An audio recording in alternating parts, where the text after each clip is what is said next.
زخبركم تخاطرتي دمت حزب واشنطن دي سي لما انتي جانواري 13 لما انتي ابز ماس ميديا خمس تخاطرلكمو اتي عبد كلبي ناي كان افريكا هاتوكو توكولو يرو مالت انترفيو تبعيلو كاب امريكا ناب السودان ناب كان افريكا ناب اثيوبيا ناب كله دنبربرك بالوعيلو مالتيو اتي بانا خمان حزبو ختصقب زي كالي كاب عالم اتهاجر بسالساي درجة refugee producing countries بدحري أفغانستان إيراق سوريا زسرعة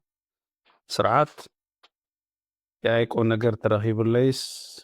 ناي أمريكا تنتنا ناي كارنا أفريكا تنتنا خقبر ويلو مالتيو هذا كابتي نسرعات بلتسقناون انتاي لو وزياس انت توصل كمان انت زي حاتتكم نغمان محاشن بزول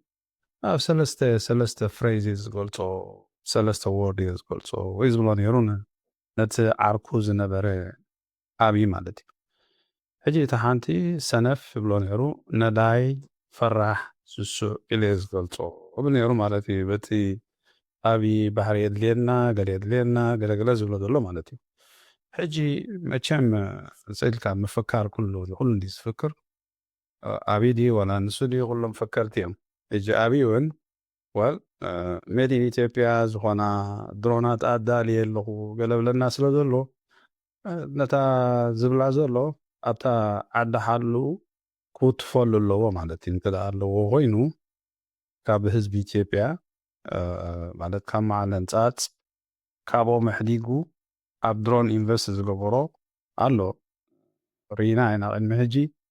ኣብ ኩናት ናይቲ ኣብ ትግራይ ዝተገብረ እቶም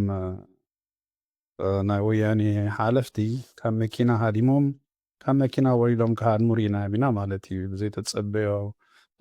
ብዘይተፀበይዎ ስለ ዝመፆም ማለት እዩ ብናይ ድሮን ቴክኖሎጂ ተኣታትዩ ብዘይተፀበይዎ ስለ ዝመፆም ሕጂ እውን እቲ ፓርቱ ነዚ ስርዓት ህግደፍ ክፅበዮ ክኽእል እዩ ምክንያቱ ርእይዎ ስለ ዝኾነ ኣብቲ ሽዑ ግዜ ብሱብ ሓሳብ ኮይኖም ዝሰርሑ ስለ ዝነበሩ እተን ድሮናት ከም ዘለዋ ፈልጥ እዩ እተን ድሮናት ድማኒ ሕጂ ምዝ ፈራራዕ ዝብሎ ዘሎ ስርዓት ህግደፍ መራሒ ስርዓት ህግደፍ ማለት እዩ ኣታ ኣፉ ክትፈሉ መቸም ተስፋ ንገብር ሆፍሊ ሰሚዕዎ ዝኸውን እዩ ትገደፈ ገዲፉ ምክንያቱ ንኢትዮጵያ ጥይት ንኢትዮጵያ ዘይምርግጋእ ኣብቲ ኢኮኖሚን ቅልውላው የእትወሎም ስለ ዘሎ ክውትፍሉ ሙሉእ መሰል ኣለዎም ማለት እዩ እንተዳ ኣልየን ኮይነን ተን ድሮናት በተን ድሮናት ገይሮም ኣብቲ ኣፉ ክውትፍሉ ሙሉእ መሰል ኣለዎም ስለዚ ንሱ በጠቓላሊ ሓጠውቅጦ ይኽብል ውዒሉ ከምኡ ብፍርሒ ዝተባዕጠ ዝመስል ንዓቢ ፀንፎ ነይሩ ንኻልኦት ንኩሉ ንዓለም ሙሉእ ዘቋሽሽ ማለት እዩ ኣብቲ ዓዲ ግን ዝብላዕ የብሉን ህዝቡ ድማኒ ባሂሉ ኣብ ፈቆዶ ስደት እንዳነበረ ስለዚ ካብ መራሒ ስርዓት ህግደፍ መቸም ንፅበዮ ነገር እውን ኣይነበረን ንሱ ሓጠውቅጦ ኩሉ ግዜ ን34 ዓመት ክገብሮ ዝፀንሐ እዩ ስለዚ ድምፂ ህዝቢ ኤርትራ ዋሽንግተን ዲሲ እዚ ሕፅር ዝበለ መልእኽቲ ናይ ስርዓት ህግደፍ እንታይ ከም ዝበለ እዩ ማለት እዩ ናይ መልሲ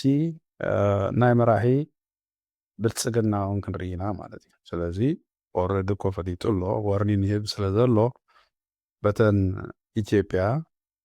ኦልሬዲ ገዚኣተን ዘላ ድሮናት ገይራ ኣብታ ዘለዋ ቦታ ኣብታ መዕቆቢቱ ክትውትፈሉ ተስፋ ንገብር ማለት እዩ ሰላም ምሸት ዋሽንግተን ዲሲ ድምፅኹም ድምፂ ህዝቢ ኤርትራ ዋሽንግተን ዲሲ ይቐንየና